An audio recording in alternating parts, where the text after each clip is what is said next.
India आस्थाओं का एक जीता जागता मोज़ेक है, जहां सदियों से धर्म साथ साथ रहते आए हैं। मंदिरों में वैदिक मंत्रों से लेकर मीनारों से आने वाली अजान तक आध्यात्मिकता रोजमर्रा की जिंदगी में बुनी हुई है। यहाँ विविधता का जश्न मनाया जाता है और सहनशीलता एक जीती जागती हकीकत है। धार्मिक बहुलवाद का यह माहौल बदलाव की गहरी पर्सनल कहानियों को जन्म देता है। रमेश त्रिपाठी एक हिंदू पुजारी जिन्होंने एक अनएक्सपेक्टेड जगह पर शांति पाई, उनकी कहानी ऐसी ही एक जर्नी है। ये इस विचार का सबूत है कि मीनिंग की तलाश सीमाओं से परे है और इंडिया की असली ब्यूटी डिवाइन तक पहुंचने के कई रास्तों को एक्सेप्ट करने में है। रमेश त्रिपाठी का जन्म उत्तर प्रदेश में एक जाने माने ब्राह्मण परिवार में हुआ था, जहां उनकी जिंदगी हिंदू रीति रिवाजों और ट्रेडिशन से बनी थी। मंदिर के पुजारियों की पीढ़ियों ने उन्हें पाला था। उन्होंने कम उम्र से ही संस्कृत श्लोक और पूजा की मुश्किल प्रोसीजर्स सीख ली थी। उनका बचपन अगरबत्ती की खुशबू और मंत्रों की आवाज से भरा था, जो उन्हें अपने परिवार की स्पिरिचुअल लेगेसी को इनहेरिट करने के लिए तैयार कर रहा था। एक यंग मैन के रूप में रमेश एक पुजारी बन गए, जो अपने समुदाय को रीति रिवाजों और प्रेयर्स के जरिए गाइड करते थे। उन्हें अपने कामों में संतुष्टि मिलती थी। वे अपने लिए तय किए गए रास्ते पर गहरा विश्वास रखते थे। उनकी दुनिया मंदिर और वेदों से बंधी थी। उन्हें अपनी ट्रेडिशन से बाहर देखने का कोई रीजन नहीं था। फिर भी इस सर्टेनिटी के नीचे एक अनसीन करंट उनकी जिंदगी को हमेशा के लिए बदलने वाला था। बाहर से भक्ति के बावजूद रमेश को अंदर ही अंदर एक हल्की सी खालीपन महसूस होने लगी। जो रीति रिवाज कभी संतुष्टि देते थे, अब उन्हें कुछ गहरा ढूंढने पर मजबूर कर रहे थे। उन्होंने सवाल किया कि क्या गॉड के साथ एक और पर्सनल कनेक्शन पॉसिबल है, एक जो सेरेमनी से बंधा ना हो। अपने डाउट्स शेयर न कर पाने के कारण वे इस बोझ को चुपचाप उठाए रहे, अपनी ड्यूटीज करते रहे, जबकि चुपके से शांति की तलाश करते रहे। पूजे जाने वाले पुजारी एक अकेले सीकर बन गए, उस अंदरूनी एश्योरेंस के लिए तरस रहे थे जिसके बारे में उन्होंने केवल पढ़ा था। उनकी स्पिरिचुअल भूख बढ़ती गई, चुपचाप उनकी जर्नी का अगला चैप्टर तैयार करती गई। एक दोपहर रमेश ने देखा कि विलेज के बरगद के पेड़ के नीचे कुछ लोग इकट्ठा हैं। वहां एक दयालु चेहरे वाली क्रिश्चियन महिला बैठी थी, जो बड़े प्यार से सबको कुछ समझा रही थी। रमेश थोड़ी दूरी पर खड़ा होकर सब देख रहा था। उसकी जिज्ञासा बढ़ती जा रही थी। महिला के शब्द बहुत सिंपल थे। आप जीसस से ऐसे बात कर सकते हैं जैसे एक दोस्त से। वह हमेशा सुनते हैं, चाहे आप कहीं भी हो, किसी भी हाल में हो। उसकी मुस्कान में एक सच्चाई थी और उसकी आवाज में अपनापन। गॉड के साथ डायरेक्ट पर्सनल रिलेशनशिप का यह आइडिया रमेश की अपनी परंपराओं से बिल्कुल अलग था। उसके लिए भगवान तक पहुंचने के लिए हमेशा रीति रिवाज, मंत्र और पूजा पाठ जरूरी थे। यह बात उसके दिमाग में बार बार घूमती रही। क्या सच में भगवान से ऐसे सीधे बात की जा सकती है? क्या यह इतना आसान हो सकता है बिना किसी बिचौलिए के? रमेश ने खुद को समझाने की कोशिश की कि यह सब उसके लिए नहीं है, लेकिन उस महिला के शब्दों ने उसके दिल में एक हलचल पैदा कर दी थी। एक छोटा सा बीज बो दिया गया था।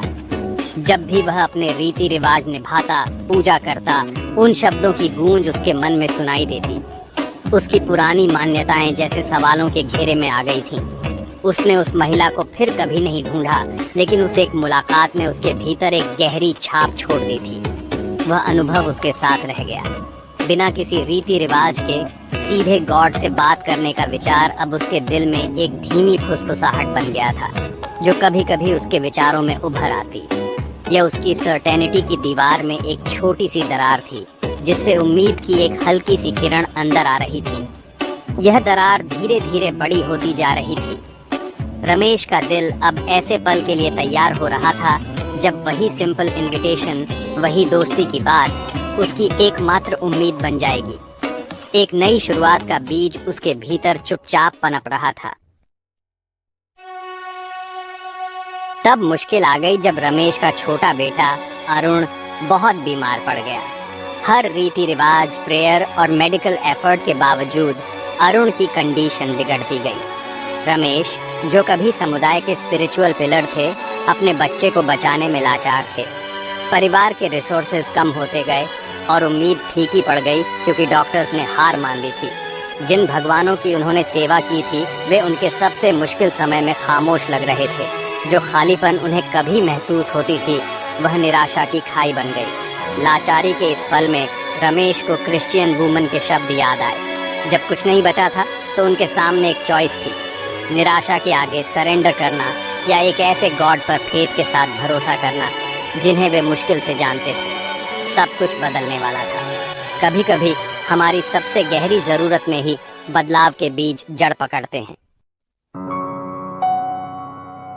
उस रात रमेश अपने बेटे के बिस्तर के पास बैठे थे, टूटे हुए और बेताब। उनके मन में डर और चिंता का साया था और हर बीतती घड़ी उनके लिए एक नई रेस्टलेसी लेकर आती थी।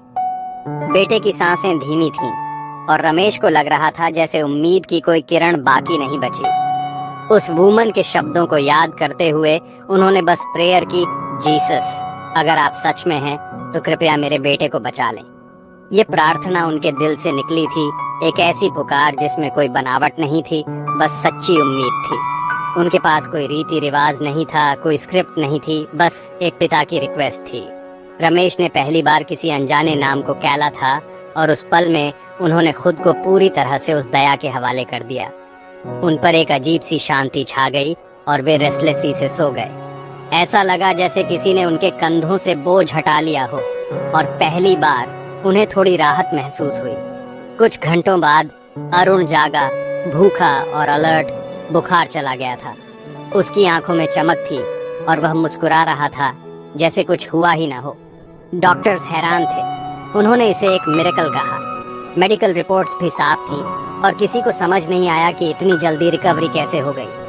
रमेश के लिए यह कोइंसिडेंस एज मेमोरिया था, यह एक आंसर था। उनके दिल में एक नई उम्मीद जागी थी और उन्होंने महसूस किया कि उनकी प्रार्थना सुनी गई है।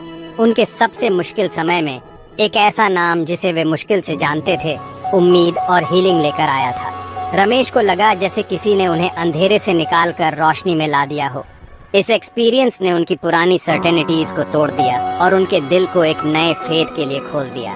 अब वे अपने फेथों पर फिर से थौटने लगे थे और उनके मन में कई सवाल और जवाब उभरने लगे। ग्रेटिट्यूड और आश्चर्य ने निराशा की जगह ले ली और रमेश जानते थे कि उनकी जिंदगी हमेशा के लिए बदल गई थी। अब उनके दिल में डर की जगह आभार और विश्वास ने ले ली थी। जो शांति वे चाहते थे वह जड़ पकड़ने लगी थी। हर सुबह रमेश उस शांति को महसूस करते थे और उनका मन पहले से कहीं मेमोरिया स्थिर और संतुलित था। मिरेकली रिकवरी अनडिनाइबल थी और रमेश के अंदर का चेंज्ड भी। उनके परिवार ने भी इस चेंज्ड को महसूस किया और घर का माहौल पूरी तरह बदल गया। उन्होंने सबसे अनएक्सपेक्टेड तरीके से ग्रेस का एक्सपीरियंस किया था। यह अनुभव उनके लिए एक नई शुरुआत जैसा था, जिसमें उन्होंने जीवन को नए नजरिए से देखना शुरू किया। पुजारी से सीकर तक की जर्नी एक चौराहे पर पहुंच गई थी। अब रमेश के सामने कई रास्ते थे और उन्हें तय करना था कि आगे कौन सा रास्ता चुनना है।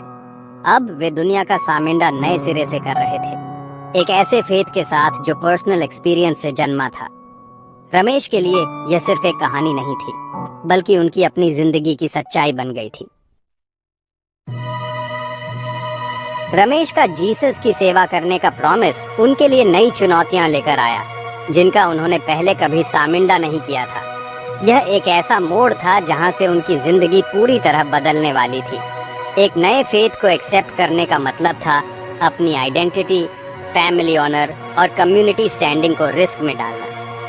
रमेश जानते थे कि यह फैसला सिर्फ उनका नहीं, बल्कि उनके पूरे परिवार की किस्मत बदल सकता है। उनका परिवार बंट गया था, अरुण के ठीक होने के लिए थैंकफुल, लेकिन आगे आने वाले कॉन्सिक्वेंसेस से डरे हुए। कुछ लोग उम्मीद से भरे थे तो कुछ अनिश्चितता में घिरे हुए। समुदाय की रिएक्शन तेजी से और कठोर थी।